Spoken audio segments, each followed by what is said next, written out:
आज का जो सच्ची कहानी है, आज का जो घटना मैं आपको बताने जा रहा हूँ, एक दरअसल एक डॉक्टर के हैं।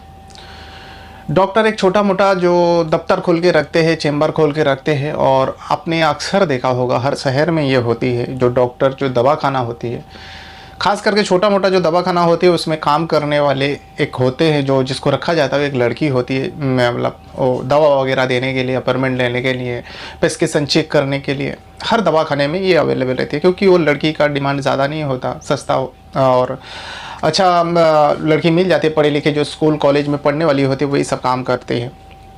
तो वैसे ही एक डॉक्टर के पास एक लड़की काम करती है।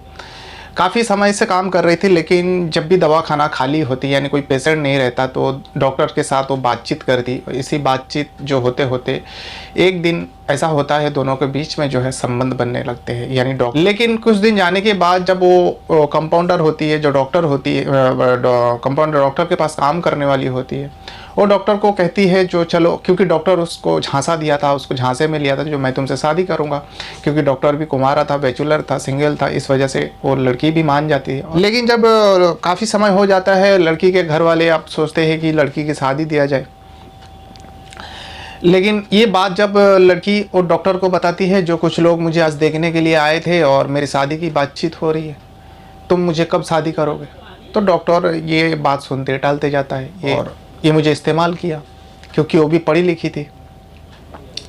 इस वजह से उसने एक दिन डॉक्टर को धमकी देते हुए कही कि आप अगर मुझसे शादी नहीं करोगे, क्योंकि आप हर बात को डाल रहे हो और दिन ब दिन ये आप एक ही बहाना बना रहे हो, अगर आप मुझसे शादी नहीं करोगे तो ये बात मैं अपने परिजन को बताऊंगा, आपका परिवार को बताऊंगा और आपका जो नाम जो है, क्योंकि उस डॉक्टर का बहुत ज़्यादा नामचीन डॉक्टर होते उस मोहल्ले में, तो मैं तुम्हारा जो नाम लेके तुम्हें बदनाम कर दूंगी और मैं तुम्हारे ऊपर केस भी करूंगी। जैसे इस तरीके से बात, तो कंपाउंडर जो डॉक्टर के पास काम करने वाली लड़की होती है कहते हैं, तो डॉक्टर का भी दिमाग ख़राब हो जाता है, वो भी गुस्से में आ जाता है। बस ये कहते हुए जो लड़की जो है वहाँ से चली जाती है, जाने के लिए तैयार होती है। फिर उसके बाद उस लड़की के साथ जो हादसा होता है, वाकई हादसे के बाद भी उस लड़की के घर वाले को डॉक्टर जाके कुछ ऐसा बताता है और लड़की के परिवार भी खुश हो जाता है,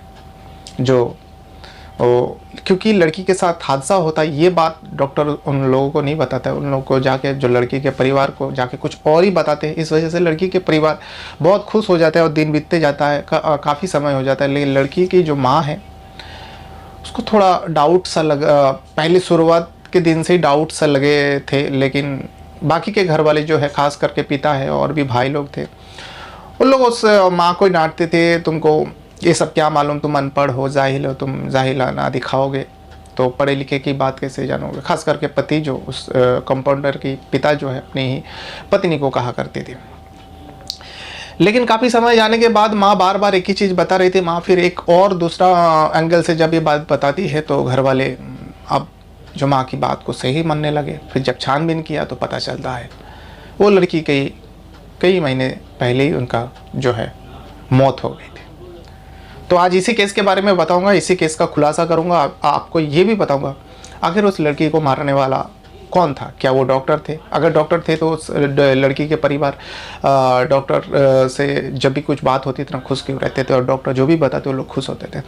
और ये भी मैं आपको बताऊंगा ये मामला कहाँ का है, कब का है और कैसे ये केस सामने आया। तो फिर चलिए जानते हैं पूरा मामला आखिर क्या है और कहाँ का है। दरअसल ये मामला जो है मध्य प्रदेश का एक जगह आता है सतना, और इसी सतना इलाका में रहने वाला एक गांव के अंदर एक परिवार, दरअसल गांव नहीं है, एक छोटा सा सिटी है, छोटा सा शहर है, और उसी शहर में रहने वाला एक परिवार है, राम रमेश का परिवार। राम रमेश जो है फर्नीचर का काम करता है, यानी कारपेंटर जो सुतार बोला जाता है उसका काम करता है। और राम रमेश का 4 बीवी के साथ साथ 4 बच्चे हैं, और चारों बच्चे जवानी के कदम पर दहलीज रख चुका है। दरअसल सभी 20, 22, 24 साल के होते हैं। 2 लड़की 2 लड़का राम रमेश का होते हैं, और पत्नी जो है रुक्मिना, और 4 बच्चे हैं। 4 बच्चे में से सबसे छोटी लड़की जो है भानु नाम होती है, और भानु जो है उस घर के नहीं, उस मोहल्ला की नहीं, अब कहा जाए तो उस शहर के अंदर बहुत तेज़ दिमाग वाली, पढ़ने में बहुत तेज़, ये सबको पता है।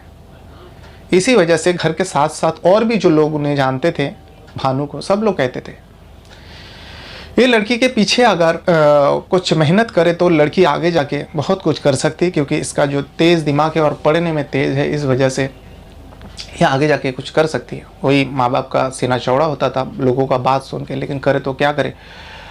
और लड़की भी जो है LLB का पढ़ाई करना चाहती थी, यानी वकील बनना चाहती थी।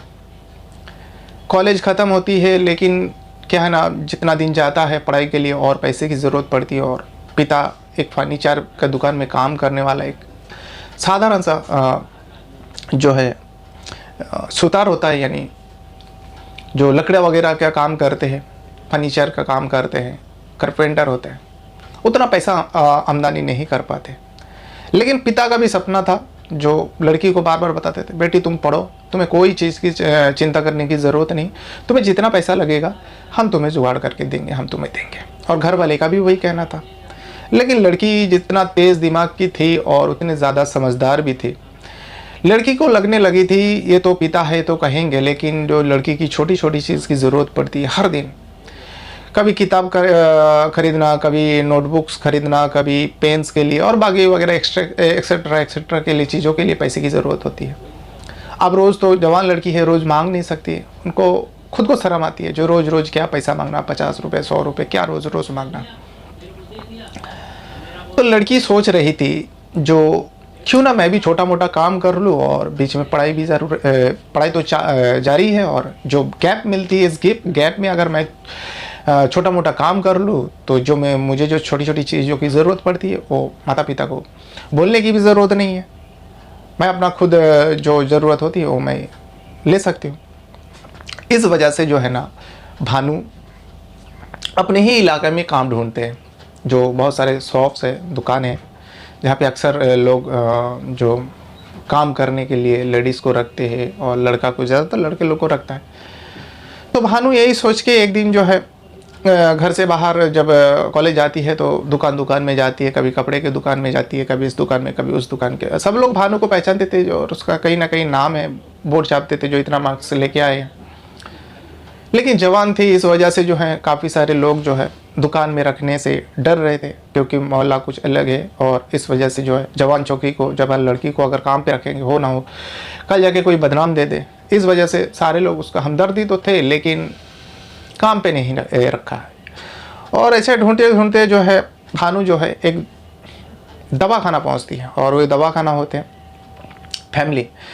फैमिली डेंटल क्लिनिक करके एक दवाखाना होती है। और उस दवाखाने में जाती है, और उस दवाखाने का जो डॉक्टर है, डॉक्टर आशुतोष, और ये भी इस मोहल्ले में नामचीन डॉक्टर है, उससे जाके बात करती है और कहती है, और अपना पहचान देती है, और कहती है जो मैं आपके क्या कुछ छोटा मोटा काम मिल सकता है, और टाइमिंग भी बताते, जो मैं अभी पढ़ाई कर रही हूँ तो इस गैप में जो है मैं थोड़ा बहुत काम करना चाहती हूँ, पैसे की ज़रूरत है। तो डॉक्टर जो है भानु को देखते हैं और कहते हैं क्या तुम्हें इंग्लिश वगैरह आती है? अगर आती है तो क्योंकि दवा वगैरह जो ख़त्म हो जाती है उसका नाम लिखना पड़ता है, और जो पेशेंट रहता है उन लोग का अपॉइंटमेंट लेना पड़ता है, एंट्री करना पड़ेगा और दवा वगैरह देना पड़ेगा। तो भानु कहती है हाँ मुझे आती है। डॉक्टर 2-4 सवाल करते हैं और भानु जो है उस सवाल का जवाब भी देती है। डॉक्टर कहते हैं ठीक है, चलो ठीक है, मैं तुम्हें काम पे रख सकता हूँ, लेकिन मैं 3,000 से ज़्यादा नहीं दे पाऊँगा महीने में। ये सुनने के बाद जो है भानु मन ही मन में बहुत खुश होता है, क्योंकि उसको महीने में ज़्यादा से ज़्यादा 500 ही मिलता है। कभी हफ्ते में 100 रुपये मांग लिया करते थे, वो भी शर्म के बारे में, उसको मांगना भी अच्छा नहीं लगता था। जब 3,000 की बात होती है तो भानु खुश होती है और ये जो है नौकरी जो है वो ज्वाइन कर लेती है, यानी वो काम पे एक दिन तय होता है, उस दिन से काम पे जाने लगती है। 2 टाइमिंग जाते हैं, जब वो टाइम मिलते हैं 2-2 4-4 घंटे का जो टाइमिंग मिलता है शाम को और दोपहर के वक्त, और उस बीच में वो पढ़ाई कर रही थी। और ये सिलसिला जो है काफ़ी दिनों से चल रहा था। लेकिन कुछ दिन जाने के बाद भानु को लग रही थी, जो क्योंकि जिस दवाखाने में वो काम करते, जब पेशेंट रहता है पेशेंट का नाम एंट्री करना और उनको जो दवा लिख के देता है और जो दवा ख़त्म होता है वही काम करना होता है, बाकी वो फालतू बैठी रहती। तो इसलिए भानु मन ही मन में सोची क्यों ना थोड़ा डॉक्टर का जो नर्सिंग का कोर्स होता है, क्यों ना ये डॉक्टर को कहे कि मैं उन्हीं के पास रह के कुछ सीख लूँ, क्योंकि वो तेज़ दिमाग की थी, उसको हमेशा ही कुछ नए चीज़ सीखने की आदत थी। जब पेशेंट नहीं रहता तो वो एक दिन डरे डरे डॉक्टर आशुतोष को कह देती है जो मैं नर्सिंग का कुछ कोर्स करना चाहती हूँ और आप ही के पास रह के ये सब जानना चाहती हूँ। तो ये सुनने के बाद आशुतोष भी बहुत खुश होता है। आशुतोष कहता है मैं तो ऐसा ही चाहता था जो कोई मेरा काम संभाल सके, क्योंकि मैं अकेला हूँ और कभी मुझे ज़रूरत के लिए बाहर जाना पड़े या मेरा तबीयत ख़राब जब होती है, दवाखाना बंद रहती है, मैं ये नहीं चाहता था जो मेरा दवाखाना बंद रहे या मैं बाहर जाऊँ तो मेरे लिए कोई पेशेंट इंतज़ार करे।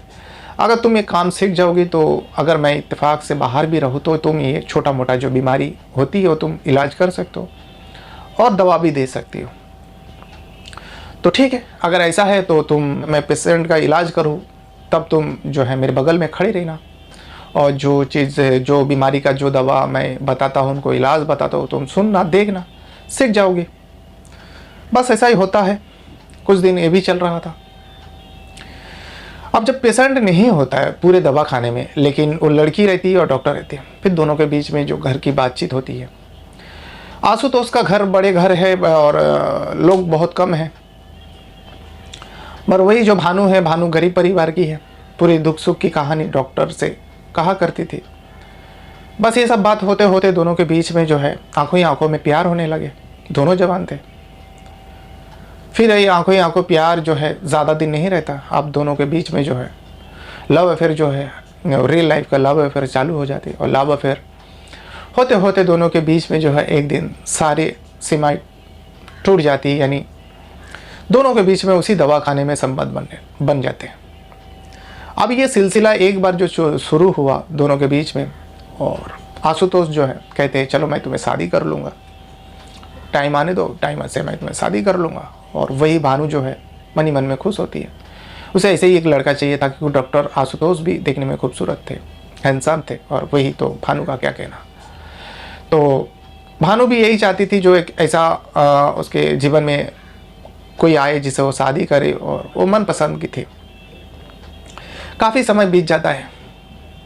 बीत जाने के बाद जो है अब भानु के जो परिवार है, भानु के घर वाले भानु का उम्र को देखते हुए सोचता है कि भानु को भी शादी कर दिया जाए, क्योंकि भानु का जो ऊपर का बड़ी बहन थी उसकी शादी हो चुकी थी। तो इसके लिए लड़का तलाशा करते हैं, और एक दिन भानु को वगैरह बोले कुछ लड़का के घर वाले आते हैं भानु को देखने के लिए। उस दिन भानु को रोक लिया जाता है और भानु जो है ना चाहते हुए भी रुक जाते हैं। फिर बातें थे जो तुम्हें देखने के लिए कुछ लोग आ रहे, देख के चले जाते हैं। फिर दूसरे दिन जब दवा खाने जाते हैं, डॉक्टर आशुतोष कहते हैं कल तुम आए नहीं, तो कहते हैं जो मुझे देखने के लिए लड़के वाले आए थे, और आप जल्दी करो, क्योंकि अब ज़्यादा टाइम तक हमारे माता पिता नहीं रुकेंगे और हमारे शादी करवा देंगे। तो डॉक्टर ये सुनने के बाद थोड़ा परेशान हुआ और कहते और वो देखने ही आए थे, पसंद थोड़ी की है, थोड़ा टाइम जाने दो। बस यही सब सिलसिला चल रहा था। लेकिन एक दिन भानु को लगने लगी थी जो ये डॉक्टर मुझे शादी नहीं करेंगे, क्योंकि वो समझदार थे। ये मुझे बस घुमा रहे, ये मेरा टाइम पास करवा रहे, और ये मुझे इस्तेमाल किया है। एक दिन भानु जो है गुस्सा होती है। वो दिन था दिसंबर को, जो है 18 दिसंबर की तारीख थी। उस दिन भानु सोच ली थी आज फैसला करके रहेंगे। डॉक्टर को पूछते हैं तो मुझे शादी करोगे या नहीं। डॉक्टर वही बहाना मारते हैं समय आने दो। उस दिन भानु कहती है समय बहुत हो चुका है, अब मुझे ऐसा लगने लगा आप मुझसे शादी नहीं करोगे, आप मेरे इस्तेमाल किए हो। दोनों के कहा सुनी होती है, और इसी बीच जो है भानु कहती है मैं तुम्हारे पोल खोल दूंगी, सबको बता दूंगी जो तुम ऐसा ऐसे हो, ऐसा ऐसा करते हो, तुम्हारे घर वाले को बता दूंगा, तो तुम बदनाम हो जाओगे, मेरे घर वाले को बताऊंगी और मैं जाके रिपोर्ट भी करूँगी। ये सुनने के बाद भानु बस वहाँ से निकल ही रही थी दवाखाने से गुस्से में। लेकिन डॉक्टर उसके साथ कुछ ऐसा कांड कर देते हैं। फिर वो कांड करने के बाद जो डॉक्टर जो है अपने दवाखाना बंद करते हैं और चले जाते हैं अपने घर। लेकिन भानु घर वापस नहीं जाती। भानु को बार बार फ़ोन करते हैं घर वाले, भानु का कुछ खबर नहीं। दवाखाना आते हैं, आते के देखते हैं दवाखाना बंद है। उस दिन रात को जो है भानु के घर वाले डॉक्टर के घर जाते हैं, क्योंकि डॉक्टर का नंबर उन लोगों के पास नहीं था। डॉक्टर से पूछताछ करते हैं। डॉक्टर कहते हैं जो भी बात है मैं कल बताऊंगा, क्या है नहीं है, आपका लड़की बहुत सेफ है और सेफ जगह पे है, आप लोग टेंशन मत लो, वो काम से है। इतना बोलते हैं घर वाले चले जाते हैं। दूसरा दिन दवाखाने फिर घर वाले आते हैं, खास करके लड़की के माता पिता राम रमेश और रुक्मणी दोनों आते हैं, पूछताछ करते हैं। पूछताछ करते बोलते दोपहर में आज तुम्हारे घर पे मैं खुद आने वाला हूँ तुम्हारे लड़की के बारे में बात करने के लिए। आप लोग जाओ, अभी पेशेंट है, पेशेंट देख लो। चले जाते हैं। दोपहर के वक्त डॉक्टर भानु के घर जाते हैं। जाने के बाद कहते हैं देखो तुम्हारे लड़की ने कहा वो एक मिशन पर है, दरअसल वो कुछ बनना चाहती थी, वो कुछ करना चाहती थी और ये घर वाले को भी मालूम था। तो उसने मुझे कहा जो मेरे बारे में किसी को कुछ मत बताना, मैं कुछ बन जाऊंगी, कुछ कर लूँगी, तब मैं घर वाले को सरप्राइज़ दूंगी। वो एक हॉस्पिटल में नर्सिंग का कोर्स कर रही है और कुछ ही दिनों में वो नर्स बन जाएगी और उसकी सैलरी इतना इतना होगी। मेरे को तो पता है वो कौन से हॉस्पिटल में है, लेकिन मुझे बताने के लिए मना किया है। डॉक्टर की बात सुन के घर वाले खुश, क्योंकि उतने बड़े डॉक्टर जो है, पैसा वाले डॉक्टर, नामचीन डॉक्टर उसके घर पे जाते तभी खुश हो जाता है। और डॉक्टर जब इस तरीके से बात करते हैं और खुश हो जाता है। खुश होने के बाद जो है डॉक्टर वहाँ से चले जाते हैं। अब घर वाले बहुत ज़्यादा खुश, लेकिन माँ को कुछ शक होने लगा। माँ कहती है लड़की एक नर्स बनने गई है और अपने घर वाले को नहीं बताई। ये कैसी लड़की है, इतना समझदार लड़की इतना बेवकूफ़ी क्यों कर रही है और इतना एटीट्यूड क्यों आ गई उसके अंदर। लड़की के पिता राम रमेश को बताती है। राम रमेश उसको फटकारते हैं, तुम क्या जानो, तुम अनपढ़ हो, जाहिल हो, तुम नहीं जानोगे पढ़े लिखे की बात, तुम अपना काम करो। माँ चुप हो जाती है। एक दिन हो जाता है, 2 दिन हो जाता है, फिर जो है रुक्मणी जो भानु की माँ होती है, भानु के पिता और परिवार को कहते हैं ऐसा भी क्या पढ़ाई करना, ऐसा भी क्या मिशन है जो अपने घर वाले को एक फ़ोन भी नहीं कर सकती। अब घर वाले सोचते हैं चलो हम ही लोग फ़ोन कर लेते, भानु के नंबर पे फ़ोन लगाते, फ़ोन नहीं लगता है। दूसरा दिन फिर डॉक्टर आते हैं। आने के बाद कहते हैं क्या भानु का कोई फ़ोन आया था? बोलता नहीं, भानु का फ़ोन तो, बोला नहीं, उसने बताया घर पे एक और है, घर पे भानु का एक छोटा मोबाइल रहा करता था, उस मोबाइल को उसको देते हैं जो उसने मंगाया है। ये सुनने के बाद, डॉक्टर की बात सुनने के बाद परिवार फिर से खुश हो जाता है। देखो डॉक्टर से इसका कनेक्शन है, देखो घर पे एक फ़ोन भी है, ये भी बताया, और तुम कहीं क्या डर रही हो रही हो। अब जाने के बाद जो है उस फ़ोन को देते हैं, डॉक्टर लेके चले जाते हैं। चले जाने के बाद जो है फिर अब भानु एक दिन रात को, उसी दिन जिस दिन मोबाइल लेने आए थे डॉक्टर, उसी दिन रात को जो है भानु का मैसेज आते हैं अपनी बहन के मोबाइल पर, जो मैं ठीक हूँ, मुझे ढूंढने की कोशिश मत करना, मैं कुछ बन जाऊँगी, मैं खुद से आ जाऊँगा, तुम लोगों के लिए सरप्राइज़ है। ऐसे ऐसी बातें लिखी हुई थी। भानु की जो बहन है घर वाले को बताते, घर वाले खुशी में उछाल पड़ते हैं, फिर माँ को फटकारते हैं। अब ये जब भी कुछ बात होती मैसेज के जरिए मतलब क्वेश्चन आंसर, सवाल जवाब होते रहते हैं, परिजनों से बात होती है, लेकिन माँ तो माँ होती है, माँ को चिंता सताने लगी। माँ एक दिन सबको फटकारा, लेकिन माँ एक दिन आके सबके सामने कह दिया तुम लोग भले ही कुछ भी कर लो, भले ही कुछ मुझे जाहिल, अनपढ़, गवार कुछ भी कह लो, लेकिन मुझे लगता है मेरे लड़की के साथ, भानु के साथ कुछ हुआ है। ऐसा भी क्या काम है जो मैसेज कर सकती है, 2 मिनट हम लोग से बात नहीं कर सकती, फ़ोन पे मैसेज में कर सकती है। ऐसा तो नहीं डॉक्टर ने कुछ किया हो। ये बात जैसे ही सुना से पूरे परिवार को एक डाउट सा आ गया, जो माँ तो सही कहती है और राम रमेश को भी लगने लगा मेरी पत्नी जो है सही कह रही, मैसेज में इतना बात होती है, आखिर फ़ोन करने में उसको क्या जाते हैं। बस इसी को लेकर डॉक्टर के पास जाते हैं और इस बार जो है गुस्से में आके कहते हैं तुम बताओ, मैं अपने बेटी से मिलना चाहता हूँ। लेकिन डॉक्टर वही बहाना मारते हैं। अब इन लोगों को लगने लगा वाकई उसके लड़की के साथ कुछ दुर्घटनाएं हुई। बस इस बात को लेके पुलिस स्टेशन जाती है और पुलिस स्टेशन में जाके सारी बात बताती है। पुलिस वाले भी जो है इस केस को सीरियस लेते हैं और डॉक्टर के दफ्तर खाने में पहुंचता है और डॉक्टर से पूछताछ करती है। डॉक्टर घबरा जाते हैं और इसी घबराहट की वजह से ही जो है पसीना पसीना हो जाता है। तब डॉक्टर, पुलिस वाले समझ जाते हैं और डॉक्टर को कस्टडी में लेके थाने पहुंचते हैं। अब जैसे ही थाने पहुंचते हैं, शहर में पूरा उस मोहल्ला में हलचल मच जाती है। एक नामचीन डॉक्टर को पुलिस पकड़ के लेके गया और ऐसा ऐसा ही मामला सामने आने लगे।